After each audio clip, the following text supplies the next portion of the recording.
Welcome to cooking school. On this episode, we're going to be making macaroni and cheese.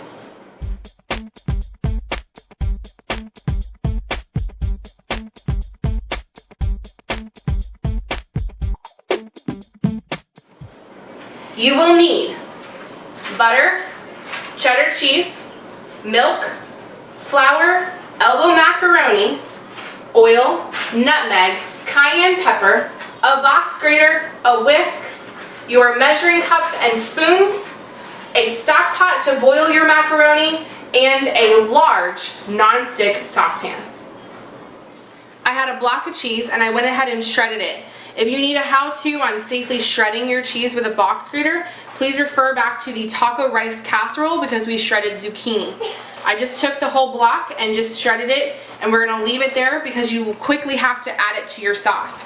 I have added a tablespoon of oil and 2 tablespoons of butter to my pan. It's on medium heat. I'm basically just gonna let the pads of butter melt into my oil, and then we're going to add flour to make a roux. Our butter has melted into our oil. We are now going to add our 3 tablespoons of flour, and we're going to whisk it into the butter and oil. This is called a roux. You're basically making a gravy for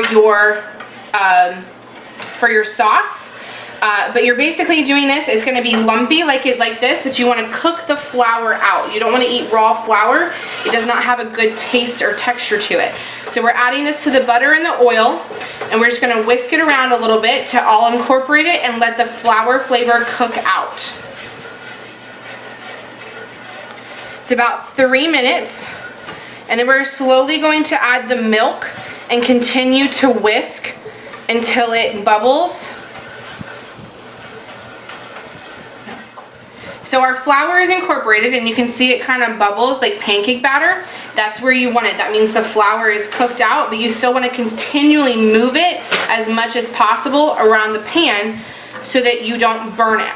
We're slowly going to add our milk and whisk it while we're adding it so that it doesn't burn the milk or the roux.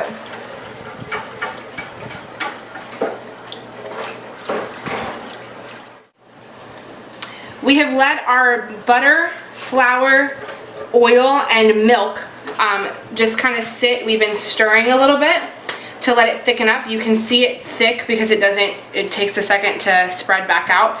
If you had a spoon in here, it would coat the back of a spoon. So you would put the spoon and you would take your finger and it wouldn't come back to itself. This is the point where you want to add your cheese and continue to stir. It's a handful at a time. It's about 2 cups that you want to add to this mixture. And you can kind of just eyeball it. If you need to use a cup to measure it, by all means please do.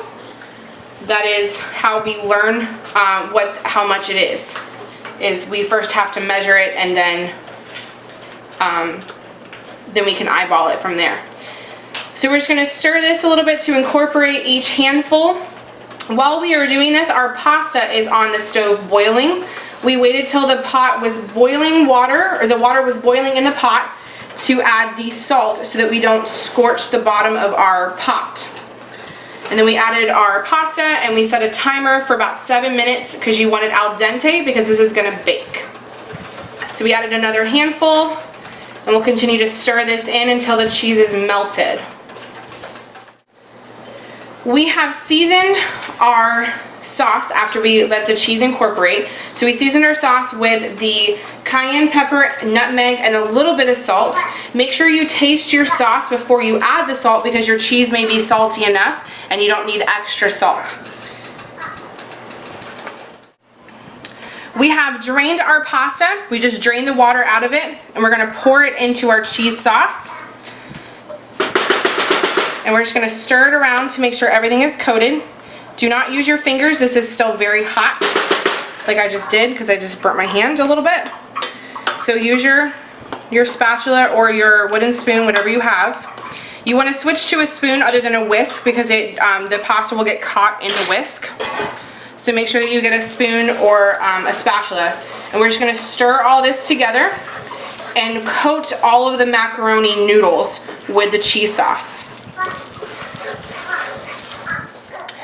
We have incorporated all of our pasta into our cheese sauce, and now we are going to transfer it to a casserole dish, like a 9x13 dish, to put it into the oven. So we're going to transfer this around, transfer it over I should say, and we're going to spread it evenly in the bottom of our casserole dish.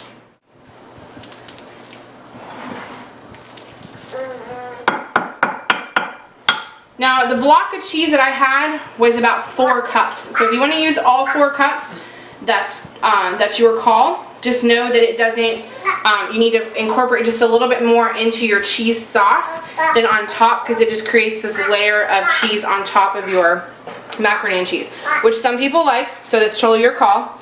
So we're going to take about another cup of cheese and just sprinkle it on top. I have turned my oven on to the broil setting, and we're just going to put this under the broiler until it's brown and bubbly. It's about 2.5 to 3 minutes. You just need to keep an eye on it. Welcome to Tip Talk, where we talk tips about macaroni and cheese. You can substitute your cheddar. So if you like a sharp cheddar that's not white and it's yellow, go ahead and make that in. But just know that it won't look the same color as the one I made, because obviously you're using a different colored cheese. But make it the way you like it. You can also use a food processor instead of a box grater to grate your cheese. If you like to use that food processor or the KitchenAid attachment on the front of your mixer, please by all means do it works best for your house. I used a non-stick skillet to make my cheese sauce. I also used a silicone whisk instead of a wire whisk. You can use a wire whisk and the non-stick skillet, but just be careful because it may scratch the bottom of your pan and remove that non-stick into your food. So just be aware of that and make your accommodations accordingly. The recipe calls for cayenne pepper. If you're a family who does not like really spicy food, please feel free to use either white pepper or black pepper in your mac and cheese. You can, if someone likes the spiciness, you can add the cayenne pepper and top it afterwards when they get their serving. I halved the nutmeg in this recipe because I didn't like, when I first made it, I didn't like the amount of nutmeg that was in it. So I backed off and only used half of it and actually liked it.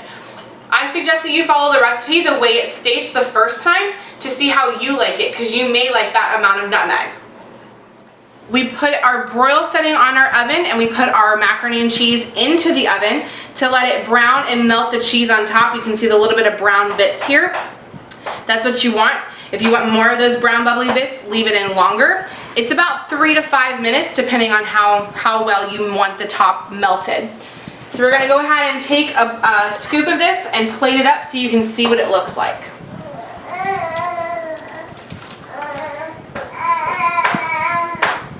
And Brady's excited to eat.